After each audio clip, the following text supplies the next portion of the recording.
Les conflits, ça fait partie de la vie et des relations. Par contre, suite aux conflits, on peut observer 2 types de dénouements. Il y a des dénouements qui sont ultra positifs, où les relations, elles vont se renforcer, les liens vont être beaucoup plus forts entre les 2 parties prenantes et ils vont s'entendre encore mieux qu'avant. Alors que pour d'autres conflits, chacun va camper sur ses positions et du coup, ça va donner, pas grand-chose, quoi, et la relation, elle va être effritée et ça va prendre plus de temps à la reconstruire. Parce qu'on est tous différents, on a tous des aspirations différentes, on a tous des objectifs, des envies différentes. Donc travailler ensemble, travailler avec les autres, être en relation avec les autres, ça veut dire il peut y avoir ces zones de conflit. Et l'idée, c'est pas d'être, tout le temps en mode, «Bon, je laisse couler», quitte à, finalement, finir frustré parce que, les besoins sont pas répondus.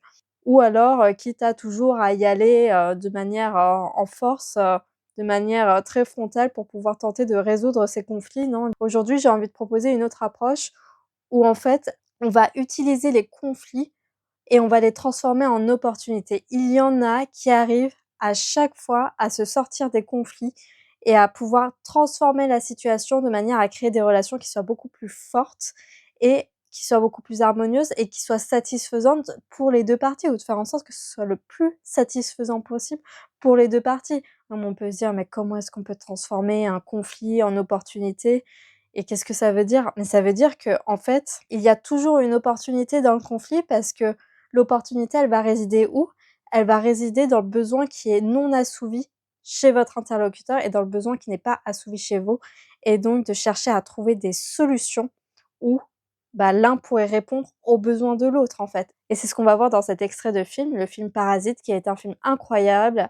Il a reçu une multitude de récompenses et d'Oscars, et en fait, surtout, dans l'extrait que je vous ai choisi, on va voir cette scène où en fait, c'est une famille qui est très pauvre, et donc pour pouvoir gagner un petit peu d'argent, ce qu'ils font, c'est qu'ils plient des boîtes de pizza. Il y a des boîtes de pizza qui leur sont livrées et ils doivent les plier pour qu'ensuite ceux qui vendent, leur pizza aient juste à mettre leur pizza dedans et ce soit beaucoup plus pratique. Et en fait, le fait est qu'il va y avoir un petit souci au niveau de ces boîtes de pizza. Il y a un quart de ces boîtes où les boîtes, elles sont pas ultra quali, et donc ce qui va se passer, c'est qu'au départ, la mère de la famille, on voit que c'est un profil qui est très battant, qui est: «Vas-y, on y va, on avance», qui a ses forces, mais qui peut avoir ses challenges, en fait, lors de la communication. Parce que lors de désaccords et de conflits, en fait, elle va aller au front, elle va camper la mère, elle va camper sur ses positions pour chercher à obtenir le maximum du prix qui avait été attendu pour cette tâche-là. Mais en fait, comme il y a une partie des boîtes qui est pas assez quali, du coup, la manager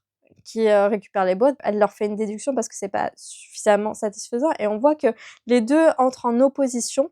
La manager, elle est pas de bonne humeur et elle va un peu, reporter sa frustration sur la mère de famille, et la mère de famille, elle, quant à elle, étant donné sa situation où il peut être un petit peu pauvre dans sa famille, voilà, elle va exprimer un petit peu sa frustration à travers des propos qui peuvent être un petit peu forts, et à ce moment-là, vont arriver les 2 enfants, un fils et une fille, qui vont réussir à adoucir la conversation, qui vont réussir à adoucir le rapport avec la manager pour pouvoir détecter une potentielle opportunité. Et c'est ce qu'on va voir dans cet extrait vidéo. C'est quoi le problème exactement?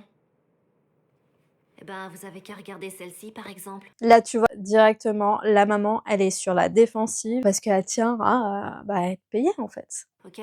Cette pliure est carrément dégueulasse. Et regardez ça, pourquoi c'est plié là, hein? Et ça là, c'est quoi? C'est même pas plié du tout, sérieux. Il y a un quart des boîtes que vous me rendez qui sont aussi pourries que celle-là. Ça en fait 1 sur 4 achetées. Et la manager, on voit bien qu'elle est de mauvaise humeur et donc elle va critiquer, tout ce qui va pas, en fait, dans ces fameuses boîtes. Et donc, du coup, vous avez le droit de nous payer 10% de moins? Vu le nombre de boîtes achetées, vous vous en tirez plutôt bien, vous croyez pas? Et tu vois, c'est ce qui peut se passer dans ce type de conflit, chacun va camper sur ses positions. La manager, elle va dévaloriser les boîtes, et la maman, la mère au foyer, du coup, elle a justement besoin de cet argent, donc elle va essayer d'argumenter dans ce sens-là. On est déjà payé une misère par boîte. Comment vous osez faire ça?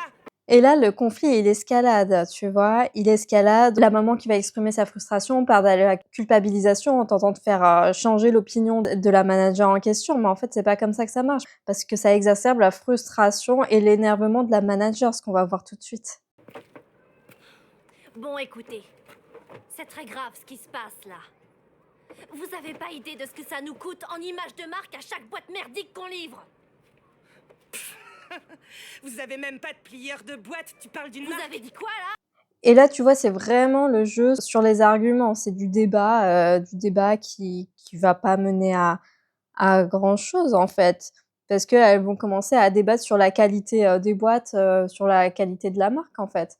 Bah, non, c'est pas une grande marque, vous avez pas de plieuse, mais si, il y a une image de marque qui est importante. Enfin, ça ne mène à nulle part, en fait, et c'est là qu'arrive le fils et le fils, il a cette force de pouvoir adoucir la conversation, en fait. Il va apporter du liant, de la douceur et surtout, il va tenter de s'aligner avec, le positionnement de l'autre. Plutôt que de faire valoir son point de vue, ce qu'il va faire, c'est qu'il va partir de ce que la manager peut penser pour ensuite tenter de l'influencer. Attendez, chef. Déjà, il arrive, il apporte un peu d'amour et de douceur, en l'appelant chef, en appelant les gens par leur statut, ça apporte un petit quelque chose, en fait. Ça fait un petit plus, un petit peu de tendresse au cœur, en fait. Tout ça, c'est à cause de l'autre employé. De qui ça? Votre salarié, le gars à mi-temps. Il vous ghost, c'est pas vrai? Pile au moment où l'église de l'amour de Dieu vous a fait une commande énorme.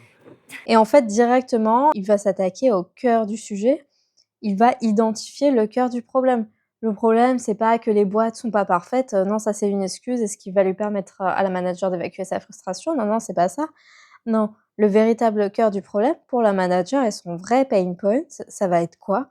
Ça va être que son crush, qui est également un de ses employés, bon ça à éviter, hein, mais bon, heu et bah, son crush l'a ghosté. Bon, bah, ça, c'est le type d'information qu'on sait pas toujours et puis là, on est dans un film, donc bien évidemment, les éléments, ils sont, dans ce type de conversation, les très bons communicants, ils ont ces éléments parce que ça fait partie du script.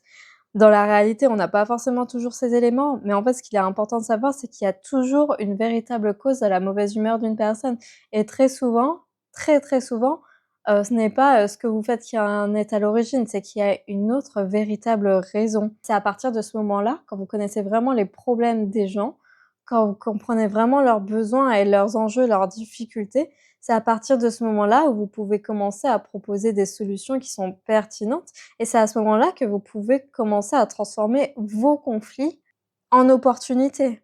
Parce que là, qu'est-ce qui se passe? Bah, la manager, elle a un crush pour un de ses employés qui n'est pas venu et ils ont une charge de travail qui est importante, ils ont une grosse, grosse commande et donc ça les met un petit peu en difficulté et donc à ce moment-là, le fils là qu'on voit à l'écran, bah, ce qu'il va faire, c'est qu'il va se positionner en tant que nouvel employé pour pouvoir répondre à la surcharge de travail, en fait.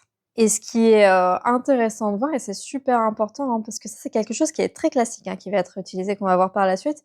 Mais pour essayer de, dévaloriser un profil qui est en plus le crush, de la manager, c'est que là, ils vont vraiment jouer sur l'image de l'employé en question et ils vont tenter de la dévaloriser. Et c'est ce qu'on va voir par la suite. Comment tu sais tout ça, toi? Qui c'est qui te l'a dit? Ma sœur le connaît, c'est pour ça. Il a toujours été un peu spécial, et il a aussi mauvaise réputation dans le coin. Et ce qui me fait penser, chef, que nous allons accepter la retenue de 10%. Mais en échange, En échange de quoi? eh bien, ça vous dirait de prendre quelqu'un d'autre à mi-temps? Vous voyez, ils vont dire: «Oh, bah, il a une mauvaise réputation dans le quartier». Dis oui. On a vraiment besoin de quelqu'un. Vous avez qu'à virer l'autre incapable, et faites-lui payer la retenue. Ils vont tenter de jouer avec la frustration, que la manager peut avoir envers ce crush pour essayer de lui faire payer la retenue, en fait. Pour, que la manager puisse évacuer sa frustration, bah, justement sur son point, ou là où ça lui fait mal, en fait. Bon, finalement, je pense pas qu'elle va le faire, mais c'est une tactique qui est intéressante à connaître parce que c'est quelque chose qui peut être employé et utilisé, en fait, dans les jeux de pouvoir. Je viendrai demain pour passer un entretien. À quelle heure vous voulez que je vienne? Et attendez un peu, là. J'ai besoin de voir. Et tu vois, il s'agit toujours d'accepter le rythme de ton interlocuteur. Là, ils acceptent le rythme de la manager qui a besoin de temps de réflexion par rapport à cet éventuel entretien. Enfin, là, ça va un petit peu vite.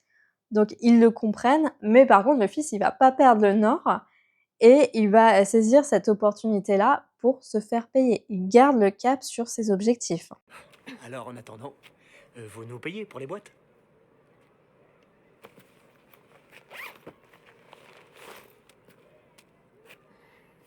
Et là, elle sort son argent et il arrive vraiment à se faire payer en douceur, en fait. Donc c'est un vrai succès pour eux parce qu'ils passent d'une relation, conflictuelle avec la manager à une relation beaucoup plus harmonieuse, en fait, et à adoucir ces fameux, rapports et surtout, le fils s'est positionné potentiellement, si, l'entreprise a un besoin supplémentaire en cas de surcharge de travail, bah, il pourrait penser à lui. Que ça va se faire ou que ça va pas se faire, c'est une question de temps, c'est une question de timing, c'est une question d'opportunité, de circonstances. Mais en tout cas, il s'est positionné comme une opportunité là où il y avait un besoin. Donc pour transformer un conflit en opportunité, il s'agit vraiment de comprendre la situation de l'autre et quand tu comprends ses problèmes, bah, tu peux te positionner en solution, en fait. Tu peux te positionner en solution si tu as vraiment une solution à apporter, bien évidemment. Et si chacun des 2 parties enfin très souvent, hein, dans les conflits, c'est que, chacun des 2 parties a un besoin qui peut être un petit peu frustré, bah, le cas idéal, c'est de trouver une résolution, une solution où tout le monde est gagnant. Il n'y a pas que 2 solutions où soit c'est l'un qui gagne, soit c'est l'autre. Non, non, il y a toujours une troisième solution. On peut faire en sorte que les 2 parties gagnent et si ce n'est pas possible, à ce moment-là, il y aura pas d'accord qui sera conclu et c'est comme ça arrive. Mais on peut toujours faire en sorte, d'essayer de faire en sorte au maximum de trouver une solution qui va aller à tout le monde, en fait. Donc tu vois, tu as toujours cette opportunité de transformer tes conflits en opportunités. Les conflits, c'est simplement, l'expression que voilà, il y a un besoin à nourrir et que tu peux le transformer, en fait, pour construire des relations qui soient toujours plus solides, qui soient, d'autant plus nourrissantes et d'autant plus fortes, qu'il y en a, pas tant que ça qui font ça. Alors, si toi tu le fais, clairement tu te démarqueras, des autres, relations, en fait, des autres, partenaires avec lesquels, les autres vont pouvoir travailler. Donc c'est toujours un plus.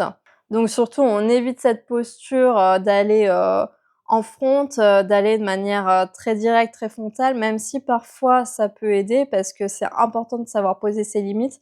Il y en a qui vont, faire des marques de, micro manque de respect en étant en retard, par exemple, à une réunion de 10 minutes, en disant: «Non, c'est pas grave» ou alors, en ne se présentant même carrément pas à la réunion et en vous faisant porter le chapeau. Bah, si ça arrive, non, non, vous posez le stop, vous établissez les faits et après, à ce moment-là, si, l'interlocuteur, la partie prenante avec laquelle vous êtes en interaction, en discussion, souhaite aller plus loin, tout en prenant conscience de vos limites, alors tant mieux. Mais sinon, s'il souhaitait simplement, avoir l'ascendant et voilà, chercher un petit, joujou, quelqu'un avec qui il pourra manquer de respect et qui va lui servir de servilius, hein, de faire un peu, tout ce qu'il demande, bah non, vous faites pas ça.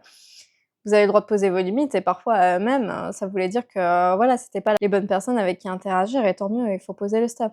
Mais sinon, c'est vrai que la majorité du temps, si on est en delà de ces, micro manques de respect, dans la majorité des cas, l'approche douce est quand même, plus efficace parce que c'est quand même ça qui va faire en sorte que chacun des 2 parties se dévoile et puisse mettre sur la table les vrais enjeux, les vrais sujets pour trouver des vrais niveaux d'entente, en fait. Parce que c'est vrai que quand on est dans ces relations conflictuelles, bah, c'est difficile de créer cet espace de discussion, alors que quand c'est beaucoup plus doux, plus fluide et qu'on s'adapte, en fait, à l'autre et qu'on crée cette empathie avec l'autre en synchronisant avec, ce qu'il peut ressentir, bah, à ce moment-là, on se sent compris, on se sent entendu et ça laisse un espace, beaucoup plus d'espace après pour créer des relations, qui soient beaucoup plus harmonieuses et créer des deals, des partenariats qui soient beaucoup plus intéressants pour les 2 parties.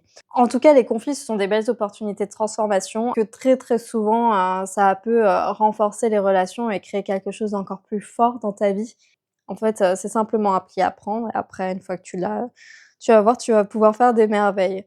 Voilà, c'était terminé. J'espère que cette vidéo t'aura plu. Si c'est le cas, n'hésite pas à mettre un petit like, à mettre un commentaire en commentaire et puis à t'abonner pour voir les prochaines vidéos et moi je te dis à très vite dans une prochaine vidéo. Bye!